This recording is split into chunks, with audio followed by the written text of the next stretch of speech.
Yuko wapi hayati Mwalimu Julius Kambarage Nyerere? Yuko wapi John Pombe Joseph Magufuli, mwamba wa kaskazini? Mtu anatetemeka jina lake hadi anasahau. Yuko wapi? Yuko wapi mkurugenzi wa usalama wa taifa mzee Abson? Yuko wapi babu yangu? Yuko wapi Membe? Yuko wapi mzee Lowassa? Yuko wapi Mwinyi, Al Hassan Mwinyi? Yuko wapi? Yuko wapi Karume?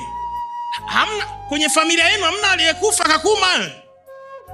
Wengine hamjafiwa na mama hapa, hamjafiwa na baba, haujafiwa na mdogo wako. Huna vya kujifunza baba. Nyosha mikono yako juu, sema Mungu, niondolee kiburi. Ukinipa mali, niondolee kiburi. Tena sema Mungu, niondolee kiburi. Ukinipa mali, niondolee kiburi. Basi hapa moyo wako usiinuke ukipata mali. Usimsahau Bwana Mungu wako aliyekutoa katika Misri. Misri ni shida ulizonazo sasa hivi. Usisahau agano lako. Usisahau ulipotokea. Usisahau waliokunyanyua. Usimsahau baba yako wa kiroho. Hata kama ana madhaifu, baba wa kiroho ana madhaifu. Hujaambiwa uyafuate madhaifu. Wewe kuwa na submission. Ndio maana kuweka distance na waumini.